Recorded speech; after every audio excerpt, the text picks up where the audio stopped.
Welcome to red TV. నేను మీ తేజ. ప్రస్తుతం మనతో పాటు సీనియర్ జర్నలిస్ట్ భరద్వాజ్ గారు. నమస్తే సార్. నమస్తే. సో రీసెంట్ గా విజయవాడలో జరిగిన పిక్కి సమావేశంలో ముఖ్యమంత్రి చంద్రబాబు నాయుడు గారు 500 నోట్లు రద్దు చేయాలని చెప్పేసి అన్నారు. అలాగే వైసీపీ పార్టీని మళ్ళీ వచ్చే ఎన్నికల్లో రానివ్వం, మీరు పెట్టుబడులు పెట్టాలంటూ కూడా వారిని కోరినట్టు కూడా నిన్న అదంతా కూడా ఆయన మాట్లాడడం జరిగింది. సో దానిపైన మీ అభిప్రాయం ఏంటి? అంటే గతంలో 2014లో ఒక అనుభవం ఉంది ప్రపంచానికి. ఆయన అంటే కొంతకాలం ఎన్డీఏతో ట్రావెల్ అయ్యి తర్వాత డీవియేట్ అయ్యి ఆయన ఎన్డీఏ మీద యుద్ధ ప్రకటన చేసి ఆ తర్వాత జరిగినటువంటి ఎన్నికల్లో వైఫల్యం చెంది 2019లో అధికారం కోల్పోయాడు ఆయన. కాబట్టి అలాంటి పొరపాటు ఈసారి చేయను అని చెప్పడం అంటే నేను ఎన్డీఏ నుంచి ఇప్పట్లో వైదొలగాలని అనుకోవడం లేదు అని చెప్పాడు. చెప్పి ఒక పిక్కి సమావేశంలో పాల్గొన్నటువంటి ఈ ఇన్వెస్టర్స్కు మరొకళ్ళకు భరోసా కల్పించడంతో పాటు ప్రపంచానికి కూడా ఒక సందేశం ఇచ్చేసాడు ఆయన. నేను ఎన్డీఏతోనే కొనసాగుతాను అని. ఆ మధ్యకాలంలో పవన్ కళ్యాణ్ ఒక మాట అన్నాడు, 15 ఏళ్ళు ఈ బంధం కనీసంగా కొనసాగాలి అని ఆకాంక్షిస్తున్నాను అని చెప్పాడు ఆయన. దాదాపు అదే ఆకాంక్షను చంద్రబాబు నాయుడు గారు నిన్న విజయవాడలో పిక్కి సమావేశంలో ప్రకటించినట్టుగానే భావించాలి. అంటే వచ్చే ఎన్నికల్లో కూడా మేము కలిసే పోటీ చేస్తాం. ఎట్టి పరిస్థితుల్లోనూ ప్రస్తుతానికైతే డీవియేషన్ లేదు. కానీ రేపు పొద్దున ఆయనకి అంటే ఆయన చెప్పిన మాట మీద నిలకడగా ఉంటాడు అని గ్యారంటీలు ఏం లేవు.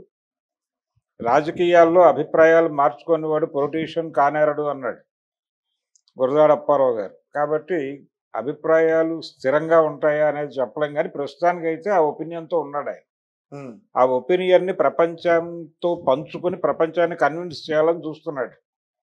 రేపు ఒకవేళ 4వసారి ఎన్డీఏ ప్రభుత్వం కేంద్రంలో అధికారంలోకి రావటం కష్టం అనేటువంటి వాతావరణం సూచనలు బలంగా ఉంటే ఖచ్చితంగా చంద్రబాబు నాయుడు గారు ఎదురు తిరిగేటువంటి అవకాశం ఉంది. అంటే ఇప్పుడు ఆయన మీద గతంలో అంటే 2014లో ఆయన దూకుడుగా నిర్ణయాలు తీసుకోవడానికి ఇప్పుడు ఇంత నెమ్మదిగా ఉండటానికి స్థిరంగా ఉండటానికి కారణం ఏంటంటే ఈ రోజున ఆయన బాధ్యత కేవలం ఆంధ్రప్రదేశ్ లేకపోతే ఆంధ్రప్రదేశ్ ప్రజలు మాత్రమే కాదు, ఆయన కుటుంబము పార్టీ కూడా ఆ రెండిటి కొనసాగింపు గురించి ఆలోచించాల్సినటువంటి ఒక బాధ్యత ఆయన మీద పడింది. ఆ బాధ్యతతో మాట్లాడుతున్నాడు ఆయన. బాధ్యతతో కూడినటువంటి స్టేట్మెంట్ ఇది. ఏది వచ్చే ఎన్నికల్లో మేము ఎట్టి పరిస్థితుల్లోనూ ఈ బంధనం నుంచి విడిపోయి నేను వేరుగా పోటీ చేయను అని చెప్పడం. అంటే తను తప్పుకుంటే జగన్మోహన్ రెడ్డితో ట్రావెల్ అవుతారు వీళ్ళు అనే విషయాన్ని కూడా ఆయన స్పష్టంగా చెప్పాడు. కేంద్రం ఆశీస్సులు లేకుండా, భారతీయ జనతా పార్టీ ఆశీర్వాదం లేకుండా ఎవరు ఇక్కడ ప్రభుత్వాలు నడపలేరు. 2019లో వారి ఆశీర్వాదం నా నుంచి జగన్ వైపు మరలింది, అందుకని జగన్ అధికారంలోకి వచ్చాడు. ఈసారి నేను అలాంటి తప్పు చేయను, వీరి ఆశీర్వాదానికి వీరి కృపకి బంధీనై ఉండడానికి ప్రయత్నం చేస్తాను అని చెప్పి ఆయన చెప్తున్నాడు. అంటే ఆయన తెలుగుదేశం పార్టీ ఆవిర్భావంలోనే తెలుగువాడి ఆత్మగౌరవం నినాదం ముడిపడి ఉంది. తెలుగువాడి ఆత్మగౌరవం ఢిల్లీ నడివీధుల్లో అమ్మేస్తున్నారు అనే నినాదంతో ఎన్టీ రామారావు గారు తెలుగుదేశం పార్టీని ప్రారంభించాడు. ఇప్పుడు చంద్రబాబు నాయుడు గారు నిన్న ఫిక్కీలో మాట్లాడిన స్టేట్మెంట్తో చాలా స్పష్టంగా తెలుగువాడి ఆత్మగౌరవాన్ని ఢిల్లీ నడివీధుల్లో అమ్మేస్తానని హామీ ఇచ్చాడు.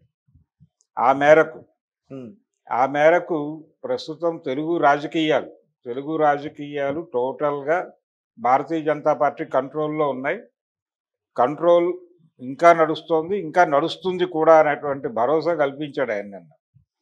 ప్రస్తుతం అంటే అక్కడ ప్రధానంగా 3 ప్రాంతీయ పార్టీలు ఉన్నాయి. వైఎస్ఆర్సీపీ ప్రాంతీయ పార్టీ, తెలుగుదేశం అనే ప్రాంతీయ పార్టీ, జనసేన అనే ప్రాంతీయ పార్టీ. ఈ 3 ప్రాంతీయ పార్టీలు కూడా భారతీయ జనతా పార్టీ కంట్రోల్లో ఉండటం అనేది గొప్ప కామెడీ. ఆంధ్రప్రదేశ్ రాజకీయ చరిత్రలో 3 ప్రాంతీయ పార్టీలు ప్రాంతీయ ప్రజల అంటే ఆ ప్రాంతపు ప్రజల ఆకాంక్షలు, ఆ ప్రాంతపు ప్రజల కోరికల మేరకు పనిచేయటం లేదు, వాళ్ళ కళలు సాకారం చేయటం కోసం పనిచేయటం లేదు, ఢిల్లీ కళలు నెరవేర్చడం కోసం పనిచేస్తున్నాయి. 3 ఎవరూ తక్కువ కాదు. జగన్మోహన్ రెడ్డి చంద్రబాబు నాయుడు వాళ్ళల్లో వాళ్ళు కలహించుకుంటారు కానీ ఢిల్లీ విషయంలో ఇద్దరు ఒకటే. ఉమ్, నేను స్వయంగా నా కళ్ళతో నేను చూశాను, నా చెవులతో విన్నాను అది. కాబట్టి వాళ్ళు ఢిల్లీ విషయంలో ఒకటే. పర్సనల్ లెవెల్లో ఇద్దరు ఘర్షణ పడుతూ ఉంటారు కానీ ఉమ్, అంటే చంద్రబాబు నాయుడిని కంట్రోల్ చేయడానికి వైఎస్ఆర్సీపీ అనేది లైవ్లో ఉండాలి అనేది బీజేపీ యుద్ధ వ్యూహంలో భాగం. చంద్రబాబు నాయుడు అనే పేపర్ ఎగరకుండా ఉండటానికి పేపర్ వెయిట్గా జగన్మోహన్ రెడ్డి అనేటువంటి ఒక వ్యక్తి, ఆయన పార్టీ వైఎస్ఆర్సీపీ ఉండాలి అని భారతీయ జనతా పార్టీ అనుకుంటోంది కాబట్టే వైఎస్ఆర్సీపీ ఉంది. లేకపోతే ఎప్పుడో తీసేవాళ్ళు దాన్ని, ఉమ్, అవసరం లేదు అనుకుంటే. రేపు పొద్దున చంద్రబాబుతో కష్టం అనుకుంటే పవన్ కళ్యాణ్ని రైజ్ చేసి అక్కడ వెలిగించగల సమర్థత కూడా వారికి ఉంది. ఆ ఆశతోనే పవన్ కళ్యాణ్ వాళ్ళతో ట్రావెల్ అవుతున్నాడు. చిరంజీవిని పవన్ కళ్యాణ్ని మొన్న ప్రమాణ స్వీకారం రోజు, లాస్ట్ ఇయర్ చంద్రబాబు నాయుడు ప్రమాణ స్వీకారం రోజు నరేంద్ర మోడీ గారు పక్కకి తీసుకెళ్ళి ఉమ్, వాళ్ళిద్దరి చేతులు ఎత్తి ప్రజలకు అభివాదం చేయటం వెనకాల వ్యూహం ఇదే. కాబట్టి తన వినమ్రతని పిక్కి వేదికగా చంద్రబాబు నాయుడు గారు కేంద్ర ప్రభుత్వానికి నివేదించుకున్నాడు. నేను అనుకోగానే ఉన్నాను, నా వెన్నుపూస వంగే ఉంది, ప్లీజ్ కన్సిడర్ మీ అన్న టోన్లో వారికి అంటే ప్రజలకి భరోసా కల్పిస్తున్నాను అనే నెపంతో కేంద్ర ప్రభుత్వానికి తన వినమ్రతని చాటుకున్నాడు ఆయన. అది పక్కన పెట్టేస్తే మిగిలిన ఉపన్యాసం అంతా కూడా అంటే జగన్మోహన్ రెడ్డిని ఎట్టి పరిస్థితుల్లోనూ రానివ్వను అంటే అదే, ఆ పరిస్థితి తీసుకురాను, నేను నా పేపర్ ఎగరదు ఉమ్, కాబట్టి పేపర్ వైట్ తీసుకొచ్చే అవకాశం వాళ్ళకి ఇవ్వను అని చెప్పడమే. దానికి భరోసా కల్పిస్తూ కూటమి ప్రభుత్వం కూటమితో కొనసాగుతాను, గతంలో చేసినటువంటి తప్పు పునరావృతం కాదని 3 వాక్యాలు చెప్పి ఉమ్, ఒక స్పష్టమైనటువంటి తన వైఖరిని ప్రకటించాడు ఆయన. అది బాగానే ఉంది. అలాగే దీనిలో భాగంగానే ఆయన మిగిలిన విషయాలు కూడా మాట్లాడాడు. పెట్టుబడులు రావాలి, పెట్టుబడులు రాకని జగన్మోహన్ రెడ్డి ఏదో అడ్డుకున్నట్టుగా ఎక్స్పోజ్ చేయడం అనేది ఒక ప్రోగ్రామ్గా జరుగుతోంది. అంటే వైసీపీ అధికారంలో ఉన్నప్పుడు కూడా రాష్ట్ర ప్రగతి కుంటుపడింది, పెట్టుబడులు రావడం లేదు, ఉపాధి కల్పన జరగడం లేదు, నిరుద్యోగం పెరుగుతోంది, ఇలాంటి విపరీతంగా ప్రజల్లోకి ఇన్ఫర్మేషన్ పంపు చేసే ప్రయత్నం చేశారు.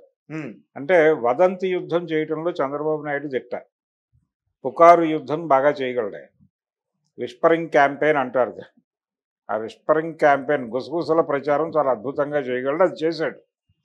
ఇప్పటికీ అదే గుసగుసల ప్రచారం కొనసాగిస్తున్నాడు ఆయన.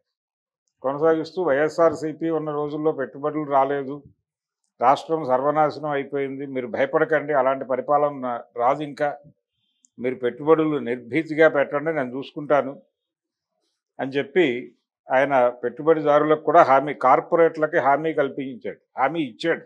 ఉమ్, ఈ హామీ ఇవ్వటం ఆచరణాత్మకంగా ఆయన అమరావతిలో మొన్న సెకండ్ ఫేజ్లో 40,000 ఎకరాలు ప్రజల నుంచి స్వచ్ఛందంగా ఇచ్చేయండి అని కోరాడు. ఇస్తే దానికి ఒక డెవలప్మెంటల్ అగ్రిమెంట్ ప్రభుత్వం చేసుకుని ఆ భూమిలో కొంత భాగాన్ని వీళ్ళకిచ్చి కొంత మిగిలిన మేజర్ షేర్ని కార్పొరేట్లకు అప్పచెప్పేస్తుంది. ఉమ్, ఇలా ప్రజల భూముల్ని కార్పొరేట్లకి పందారం చేయడానికి నేను సిద్ధంగా ఉన్నాను, మీరు హ్యాపీగా వచ్చేయండి అంటే ఇప్పుడు ఆయన అభివృద్ధి నమూనాగా తెలుగుదేశం పార్టీని చూపించాలనుకుంటున్నాడు. ఆ చూపించడం కోసం ఇప్పటికే సేకరించినటువంటి 35,000 ఎకరాలు, ఇప్పుడు కొత్తగా సేకరించినటువంటి 40,000 ఎకరాలు, వీటన్నిటిలోనూ మెజారిటీ ఫ్యాక్టరీలు ఇవి తీసుకొచ్చి పెట్టేసి ఉమ్, వాటిని చూపించి ఇంత సాధించాను నేను అని చెప్పి వచ్చే ఎన్నికల్లో తనని తాను ప్రొజెక్ట్ చేసుకోవడానికి అమరావతిలో అభివృద్ధిని చూపించాలనుకుంటున్నాడు. ఉమ్, అదే ప్రధానంగా ఆయన ఫిక్కీ ఉపన్యాసం అంతా అదే. మీరు వచ్చి నిర్భీతిగా ముందు మొదలు పెట్టండి, తర్వాత ఏం జరుగుతుంది అనేది వేరే గొడవ. ఇప్పుడు అక్కడ భూములు కోల్పోయినటువంటి ప్రజలకు న్యాయం జరుగుతుందా లేదా అవన్నీ సెకండరీ. అంటే ఈ వ్యవహారం కింద అక్కడ నిర్వాసితులు అయ్యేవాళ్ళు చాలామంది ఉంటారు. ఈ నిర్వాసితులకి ఏ మేరకు ప్రభుత్వం భరోసా కల్పిస్తుంది, వాళ్ళకి ఏ మేరకు పునరావాసం కల్పిస్తుంది అనే దానిలో గ్యారంటీలు ఉండవు. కొంత మేరకు కల్పిస్తారు, కొంతమంది వచ్చినటువంటి కాంపన్సేషన్ చాలక అది ఖర్చు అయిపోయి బికారులుగా మారుతారు, రోడ్ల మీద భిక్షగాళ్ళుగా మారుతారు. విజయవాడ నగరంలోనూ హైదరాబాద్ నగరంలోనూ రైల్వే స్టేషన్ల దగ్గర ముష్టెత్తుకుంటూ బతుకుతారు. ఇదంతా వేరే గొడవ. ముందైతే అభివృద్ధి అనేది చాలా ఉగ్రవాదానికంటే ప్రమాదకరమైన పదంగా మారింది. ఈ అభివృద్ధి పేరుతో ఎక్కడైనా ఇళ్ళు పీకేయచ్చు, ఏదైనా చేయొచ్చు అనే పరిస్థితికి ప్రభుత్వాలు వెళ్ళిపోయినాయి. ఉమ్, ఉపాధి కల్పన అనేది కూడా ఉగ్రవాదానికి మించినటువంటి నినాదమే. అంటే ఉపాధి కల్పిస్తామనే పేరుతో వాళ్ళ మౌలికంగా వాళ్ళు జీవిస్తున్నటువంటి, అంటే బ్రతుకు భయం లేకుండా జీవిస్తున్నటువంటి వాళ్ళ జీవితాల్లోకి బ్రతుకు భయాన్ని ప్రవేశపెడుతున్నారు. అంటే వాళ్ళ అప్పటి వరకు వాళ్ళు జీవిస్తున్నటువంటి ఇల్లు ఉండదు, వాళ్ళు దున్ని బతుకుతున్నటువంటి పొలం ఉండదు, అన్నీ మాయమైపోతాయి. ఏదో జరుగుతుంది, అక్కడ ఒక ఫ్యాక్టరీ వస్తుంది, వాళ్ళకి ఏదో కొంత ఇచ్చినట్టుగా ప్రభుత్వం వైపు నుంచి కొంత వచ్చినట్టుగా అనిపిస్తుంది, అది ఖర్చు అయిపోతుంది. కన్జ్యూమరిజం, మార్కెట్ ఎకానమీ, ఎవడి డబ్బులు వాడి జేబులో ఉండేవద్దు. డబ్బులు వేసిన మరుక్షణం 100 వ్యాపకాలు ముసురుతాయి. ఆ 100 వ్యాపకాల్లోకి డబ్బులు వెళ్ళిపోతాయి. జగన్మోహన్ రెడ్డి గారి సంక్షేమ పథకాల పేరుతో జనం జేబులో డబ్బులేసి అక్కడేమో మద్యం రేట్లు పెంచి ఈ డబ్బుల్ని అక్కడ కన్వర్ట్ చేసేసి ఇలా వేసి ఇలా తీసుకున్నాడు ఆయన ఉమ్, అని ఒక విమర్శ ఉంది. అది అందులో మెజారిటీ వాస్తవం ఉంది. కాబట్టి ఈ అభివృద్ధి, ఉపాధి కల్పన ఇవన్నీ ఏదో మన జీవితాల్లో స్వర్గాన్ని తీసుకొస్తాయనే భ్రమల నుంచి ప్రజలు నెమ్మదిగా బయటకు వస్తున్నారు. అంటే అనేక అభివృద్ధి దెబ్బలు తినేసి ఉన్నారు. అనేక ప్రాంతాల్లో అనేక అభివృద్ధి దెబ్బలు తినేసి అనేక ప్రాజెక్టుల కింద నిర్వాసితులైపోయి దిక్కుతోచని పరిస్థితుల్లో బతుకుతున్నటువంటి జనాల సంఖ్య పెరుగుతోంది. ఈ పెరుగుతున్న జనాల ప్రభావం కూడా స్టేట్ మీద ఉంది. అందుకని ఇప్పుడు అమరావతి నిర్మాణం కింద ఇప్పుడు అమరావతి డిమాండ్ చేస్తూ ఇంతకాలం ఉద్యమాలు చేసినటువంటి కొన్ని ఆర్గనైజేషన్స్ ఉన్నాయి. అక్కడ జేఏసీ అనే పేరుతోనూ రకరకాల పేర్లతోనూ కొంతమంది నాయకులు తయారయ్యారు. Pro Amaravati movement. ఈ ప్రో అమరావతి మూమెంట్ వాళ్ళందరూ కూడా అక్కడ నిర్వాసితులు కాకుండా చూసుకోవాల్సిన అవసరము, నిర్వాసితులకి న్యాయం జరిగేలాగా చూడటం. నిర్వాసితులు అంటే కౌలు రైతులు నిర్వాసితులు అయ్యారు ఒక దశలో. ఇప్పుడు ఆ మొదటి ఫేజ్ 35,000 ఎకరాలు తీసుకున్నప్పుడు వ్యతిరేకంగా నిరాహార దీక్షలు చేసింది కౌలు రైతులే. వాళ్ళందరూ నిర్దాక్షిణ్యంగా రోడ్డు మీదకి గెంటేయబడ్డారు. వాళ్ళు ఏమైపోయారో తెలియదు. వాళ్ళల్లో చాలామంది బయట నుంచి వచ్చిన వాళ్ళు ఉన్నారు. బయట నుంచి అంటే తెలంగాణ నుంచో మరో చోట నుంచో వలస వెళ్ళి అక్కడ భూములు సాగు చేసుకుని బతుకుతున్నటువంటి ముఖ్యంగా ఎస్టీలు ఉన్నారు. వాళ్ళందరూ వేరే ప్రాంతాలకు తరలి వెళ్ళిపోయారు కాబట్టి పెద్దగా ఇష్యూ కాలేదు. ఆ తర్వాత రైతులు స్వచ్ఛందంగా భూములు అప్పచెప్పేశారు ప్రభుత్వాలకి, అయిపోయింది ఆ ఫేజ్. ఇప్పుడు ఈ ఫేజ్లో కూడా నిర్వాసితులైనటువంటి కౌలు రైతులు ఉంటారు. వాళ్ళ జీవితాలకు భరోసా కల్పించాలి ఎవరు? ఈ ఉద్యమకారులు. అలాగే ఇంకో విధంగా అక్కడ ఇంకెవరూ నిర్వాసితులై ముష్టివాళ్ళుగా కాకుండా పరిరక్షించగలమనే కాన్ఫిడెన్స్ కనుక వీళ్ళు ఉద్యమకారులు ఇవ్వగలిగితే కొంతమేరకు ప్రజలు బాగుపడతారు. కాబట్టి చంద్రబాబు నాయుడు గారు కార్పొరేట్ రాజ్యం తీసుకురావడానికి నేను సాయశక్తులా కృషి చేస్తాను అని, అభివృద్ధి అనే పేరుతో కార్పొరేట్లకు తలుపులు తెరుస్తాను అని మరోసారి చెప్పాడు. 95 నుంచి అదే చెప్తున్నాడు ఆయన. ఇప్పుడు కూడా అదే చెప్పాడు. కొత్త స్టేట్మెంట్లు ఏం లేవు దీనిలో, పాత ప్రకటనలు తప్ప. అలాగే తన లొంగుబాటుతనాన్ని ప్రదర్శించుకున్నాడు. కేంద్రానికి వినమ్రుడనై ఉంటాను, నా మీద పేపర్ వెయిట్ పెట్టే అవకాశం వారికి కల్పించను, జగన్మోహన్ రెడ్డిని తద్వారా రాజకీయ నిరుద్యోగిని చేస్తాను అని జగన్కి వార్నింగ్ కూడా ఇచ్చాడు. నువ్వెట్టి ఎన్ని యుద్ధాలు చేసినా, ఎన్ని కాన్వాయిలు పెట్టుకున్నా, ఎన్ని ప్రజా ప్రదర్శనలు చేసినా నువ్వు అధికారంలోకి రావు. ఎందుకంటే అసలు ఇక్కడ ఎవడు అధికారంలోకి రావాలి అనేది డిసైడ్ చేసేది జనం కాదు. ఢిల్లీలో ఉన్నటువంటి ప్రభుత్వం, ఢిల్లీలో ఉన్నటువంటి భారతీయ జనతా పార్టీ కార్యాలయంలో డిసైడ్ అవుతుంది ఎవడు అధికారంలోకి రావాలి అని.